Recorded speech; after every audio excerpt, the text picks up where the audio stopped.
नमस्कार, मैं हूं जुगेंद्र कुमार और आप देख रहे हैं सूर्या समाचार का विशेष कार्यक्रम हल्के की हकीकत।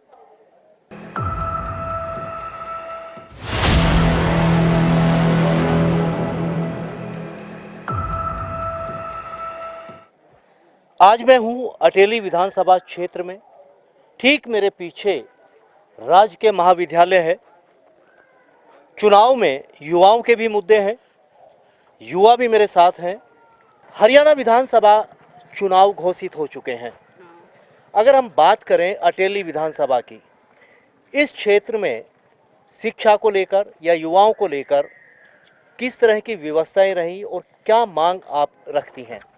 हमारे यहाँ अगर विधानसभा की क्षेत्र हमारे यहाँ अटेली विधानसभा में देखा जाए तो शिक्षा के क्षेत्र में भी काफ़ी योगदान रहा है, क्योंकि और कहीं से नहीं तो हमारी कॉलेज से लिया जाए तो हमारी कॉलेज में भी छात्रों छात्राओं में कुछ भेदभाव नहीं किया जाता। पर कुछ समस्याएं हैं जिनसे हमारे कॉलेज में विद्यार्थी जूझ रहे हैं। यहाँ पे देखा जाए तो पानी की व्यवस्था नहीं है, यहाँ का पानी थोड़ा ख़राब आता है। तो और यहाँ पर थोड़ी बिल्डिंग की भी व्यवस्था है जिसमें बच्चों को पढ़ाई करने में या फिर क्लास लेने में भी काफ़ी समस्या आती है। शिक्षा को किस तरह से और बढ़ाया जाए ताकि छात्र छात्राओं को कोई परेशानी ना हो? क्या व्यवस्थाएं सरकार करे? इस ओर देखा जाए तो यही है, शिक्षा के अंदर हर प्रकार से तो नहीं कह सकते, पर एक है कि सभी हिसाब से पढ़ाया जाए और टीचर्स को भी ये अपना पढ़ाई का थोड़ा तरीका सही किया जाए। मतदान आपने किया है? वोट बना आपका? हाँ बना है, वोट बना हुआ है। कितना टाइम हो गया वोट डालते हुए? 1 साल हो गया वोट में। 1 साल, यानी अब विधानसभा का आप डालेंगे। हाँ। किस तरह के मुद्दे हैं? मौजूदा जो भाजपा सरकार रही उससे कितना खुश हैं? क्या उसकी योजनाएं रही या सत्ता बदलनी चाहिए या यही हो? देखो, जिस सरकार ने कुछ अच्छे काम भी किए हैं, कुछ हमारे युवा के लिए गलत काम भी कर दिए। जैसे कि अग्निवीर का मुद्दा उठाए, अग्निवीर में हमारे माँ बाप ने इतने पैसे खर्च करके हमारी पढ़ाई लिखाया और वही अग्निवीर हमारे लिए 4 साल की लगा दी। 4 साल में हम इतनी तैयारी करते हैं और 4 साल की नौकरी करती, हम क्या करें? अब 4 साल को बढ़ा के अब पूरी नौकरी करनी चाहिए, हम ये मुद्दा उठाते हैं। अग्निवीर से नाराज हैं नाराज आप। हम अग्निवीर से। और शिक्षा को लेकर? शिक्षा के सर, जो हमारे कोचिंग सेंटर होए, लाइब्रेरी होए, बड़े बड़े जो भी कोचिंग सेंटर होए, इनको फ्री करवाया जाए। हमारे लिए लाइब्रेरी होए, कोचिंग सेंटर होए, सब फ्री के करवानी चाहिए। किस तरह की व्यवस्थाएं चाहते हैं? सर, जैसे कि मैं आने वाले 2024 मतलब विधानसभा चुनाव के माध्यम से जैसे कि एक अच्छे एमएलए का चुनाव की मतलब करूँगा, तो मैं चाहता हूँ कि यूथ अपने वोट की ताकत से मतलब एक अच्छे एमएलए का चुनाव करे, एक अच्छे एमएलए का प्रतिनिधित्व करे। जहाँ तक मेरा मानना है कि इस क्षेत्र में विकास के लिए 2 पहलू बहुत इम्पोर्टेंट है। जैसे कि हम देख सकते हैं कि एक तो एजुकेशन प्लस में हेल्थ। आप कौन सी कक्षा में पढ़ रहे हैं? मैं बीए थर्ड ईयर में पढ़ रहा हूँ। BA third year. अटेली हल्के की बात करें, क्या मुद्दे हैं यहाँ पर? सर, एक छात्र होने के नाते मेरे सबसे पहले तो अपने कॉलेज के लिए ही है कि यहाँ पर एक एडिटोरियल बन रहा है जो 4 साल से बनता ही जा रहा है, वो कार्य उसका पूरा ही नहीं हो रहा है। तो हमारी सरकारें काम तो कर रही है, जो पर उसकी गति है ना वो बहुत धीमी है।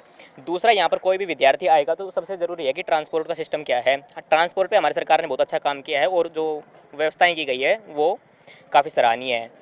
दूसरा सर ये है कि हमारे यहाँ पर जैसे कि एक हम किसान परिवार से भी आते हैं, तो जैसे किसान हैं उनको कुछ खाद वगैरह चाहिए तो मारामारी हो जाती है, वो मिल नहीं रहा है तो 1 किलोमीटर लंबी लाइन लगी उसमें मिल रहा है, फिर उन्होंने दिखाया रोष, वो सारे ठा ले गए। ये चल रहा है। विकास कितना हुआ? विकास एक सबसे इम्पोर्टेंट है, ट्रांसपोर्टेशन वो सबसे ज़्यादा हुआ है और की जो गति है वो सर थोड़ी धीमी है। स्वास्थ्य सेवाएं, सड़क व्यवस्था, परिवहन व्यवस्था क्या? स्वास्थ्य सेवाओं पर कार्य किया गया है सरकार के द्वारा। अच्छा, गवर्नमेंट अपने अटेली का जो हॉस्पिटल है वहाँ पर अच्छी व्यवस्थाएं मिलती हैं। अच्छी स्वास्थ्य सेवाओं से संतुष्ट हैं। चुनावी मुद्दे क्या रहेंगे? सर, चुनाव मुद्दे की बात करूँ तो शिक्षा के ऊपर होना चाहिए सबसे ज़्यादा फोकस, क्योंकि आज की युवा है बेरोजगार, उसके ऊपर मेरा मुद्दा है सर। यहाँ मुद्दे क्या हैं? किस तरह की हलचल है? क्या विकास हुए? क्या जनता की मांग है? मल्टीपर्पज़ खेल स्टेडियम होना चाहिए हमारे यहाँ पे। खेल यूनिवर्सिटी या खेल स्कूल की बच्चों के लिए, जो खिलाड़ियों के लिए, जो बच्चे मेहनत करते हैं उनके लिए ऐसा होना चाहिए। हमारे यहाँ पे पूरे महेंद्रगढ़ डिस्ट्रिक्ट में रेवाड़ी में कोई नहीं है, एक भी मल्टीपर्पज़ खेल स्टेडियम नहीं है। और जो कई ऐसे हैं वहाँ पे 4 हैं एक डिस्ट्रिक्ट में। हमारे यहाँ एक भी नहीं। सरकार हमारी मांग है कि हमारे यहाँ पे खेल स्टेडियम मल्टीपर्पज़ और स्कूल या यूनिवर्सिटी होनी चाहिए। हमारे विकास कितना हुआ? विकास बहुत हुआ हमारे यहाँ पे। क्या? रोडों का हमारे बहुत ज़्यादा काम हुआ है। जितने भी रोड हैं पहले हमारे सब बेकार रोड थे, बीजेपी आने के बाद हमारे सारे रोड अच्छे हुए हैं। अटेली में क्या हालात हैं? कौन कौन सी पार्टियां हैं? अटेली के अंदर भाई साहब कांग्रेस का कैंडिडेट देखे जाएंगे। पहले तो कैंडिडेट कौन आता है, उसके बाद में इंडियन नेशनल लोकदल और बहुजन समाज पार्टी का भी कैंडिडेट काफ़ी स्ट्रॉन्ग है। हरियाणा की तो नहीं बता सकते, लेकिन अटेली से स्ट्रॉन्ग है, काफ़ी स्ट्रॉन्ग है। त्रिकोणीय मुकाबला रहेगा, इसमें कोई शक नहीं। त्रिकोणीय मुकाबला रहेगा। और कांग्रेस की टिकट किसको देती जाती है, क्योंकि क्षेत्रीय नेता को अगर किसी को टिकट बीजेपी देती तो उसमें माहौल अलग होता है। इंद्रजीत बड़े कैडर का नेता है, छोटा नेता नहीं है। आरती राव बड़ी नेता है, लेकिन लोगों के अंदर एक जन भावना के अंदर आक्रोश है कि भाई क्षेत्र का नेता। सीताराम यादव 5 साल तक विधायक थे, किसी भी आदमी को ये पूछने की जरूरत नहीं कहाँ हो, सीधे ऑफिस में जाते थे, पहले फ़ोन में फ़ोन उठाते थे। अगर फ़ोन नहीं भी उठाया तो बैक कॉल आती थी ज़रूर। अगर समाधान होता तो हाथ हैंड टू हैंड कर भी देते थे, कोशिश भी करते थे। तो इसमें क्षेत्र की जनता को एक भय है। आरती राव से नाराज है क्षेत्र? आरती राव से नाराज नहीं है, लेकिन लोगों को भय ये कि मिलेगी कहाँ में। आरती राव मिलेगी कहाँ? हाँ, जीतने के बाद कहाँ? जीतने के बाद लोगों को ये भय है। हो सकता है वो सीताराम से भी अच्छा काम कर जाए। विकास की बात करें तो क्षेत्र में कितना विकास 1966 से हरियाणा बना। महेंद्रगढ़ की जनता को तो 10 साल से पता लग गया कि सरकार भी कोई काम करती है। 10 साल के अंदर मेरे 2 भतीजे लड़के लगा लो, दोनों 1 भी रुपया नहीं लगा। दोनों सरकारी नौकरी में लगे, ना कोई खर्ची ना कोई पर्ची। भारतीय जनता पार्टी ने दक्षिण हरियाणा को अगर अब पता लगा कि सरकार भी कोई काम करती है। किस तरह का राजनीतिक माहौल इस समय अटेली में? अटेली में बढ़िया से भाई। कौन कौन सी पार्टियां मुकाबले में? मुकाबला में 2 ही पार्टी, कौन कौन सी? कांग्रेस और बीजेपी। ज़्यादातर बीजेपी का जोर है बीजेपी इस का। इलाके में। कारण क्या? कारण यह है कि गांव गए 120-30 बालक लग गए सी, रोड बने सी, पानी की मौज रही से और बिजली की मौज रही से। इसलिए जमींदार ने परेशान नहीं किया, दाना दानों खरीदो सरकार ने।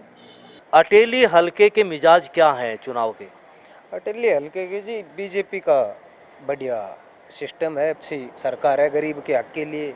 हम तो यही कहना चाहते हैं, समय पे सब काम हो रहा है।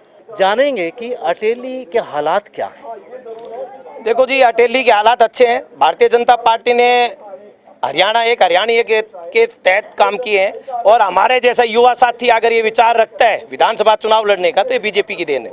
किस तरह का माहौल अटेली में है चुनाव में?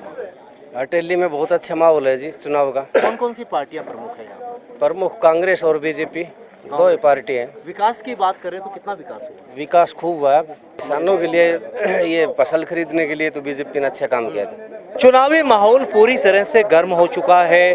हालांकि बीजेपी ने अटेली से अपना उम्मीदवार भी घोषित कर दिया है। मुद्दे की अगर हम बात करें तो अटेली में विकास को लेकर यहाँ की जनता का कहना है कि पिछले 5 सालों में बीजेपी ने विकास कार्य तो किए हैं, लेकिन फिर भी कुछ काम अभी अधूरे हैं, जैसे कि यहाँ पर स्पोर्ट्स एकेडमी खुलना, या ये कहा जाए कि जिम जैसी व्यवस्थाएं गांव और शहर में होना, ताकि यहाँ का युवा स्पोर्ट्स में अपनी भागीदारी कर सके।